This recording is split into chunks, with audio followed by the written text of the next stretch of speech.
Good evening, everyone. Yes, they can hear you. They can hear you. Yeah. Yes, thank you. You can take it off the phone. Hello, hello. Yes, Yeah. that's good. Okay. So today we will discuss a lot of things. Something is new, something is old. So we are always discussing same matters every time. But thank you so much for the immigration. You gave such a wonderful presentation for us to understand about the immigration laws and how we are working, and how the media is give a reputation about the peoples, obviously. So we have to think about before what we are talking in the public media or wherever we are presenting words in front of the public. So I'm very much concerned about my words, what I'm talking should be right, and it shouldn't be defamation, and I don't want to get my thing in any issues also.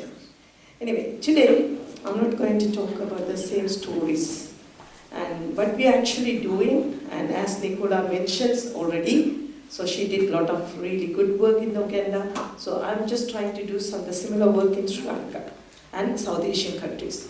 So actually what I'm trying to find it out that the South Asian is structural vulnerability governance theory.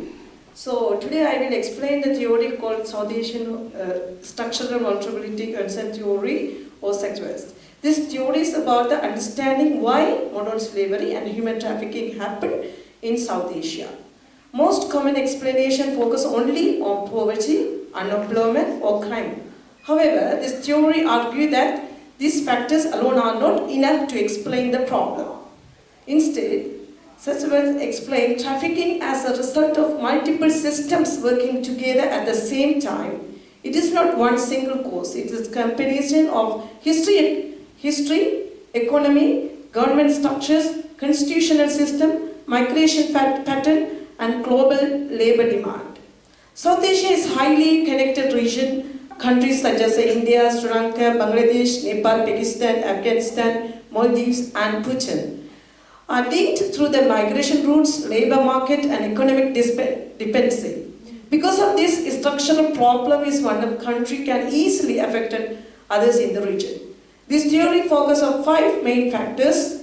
First is a historical structure. This reflects of the colonial history, past conflict, and how the modern state were formed after independence. It also includes the constitutional and legal system of each country. This system decided how power is shared, how laws are enforced, and how rights are the product if the constitutional structures are weak or unequal.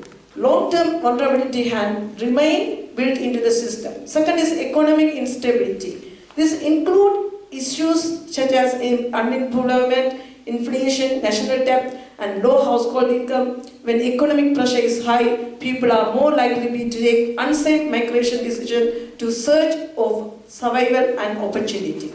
That is migration dependency. Many South Asian countries rely heavily on overseas workers and remittance.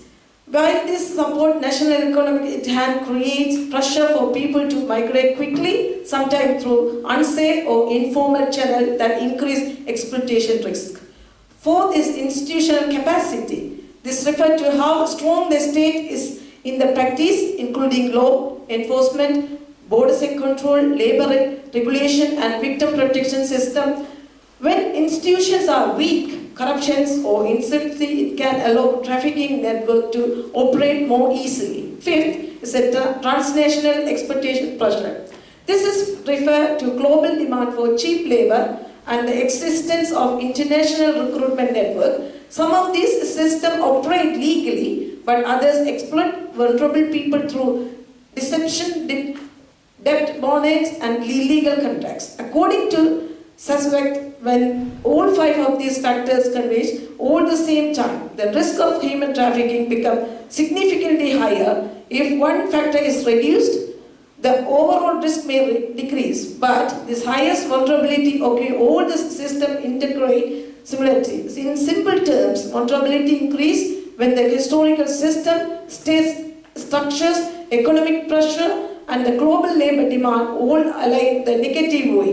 It's decreased when the strong institution, fair constitutional protection, and effective governance system back this circle. In conclusion, the South Asian institutional vulnerability theory shows that modern slavery is not only the criminal issue, it is also a structural issue connected to state system, constitutional decision, economic condition, and global labor network.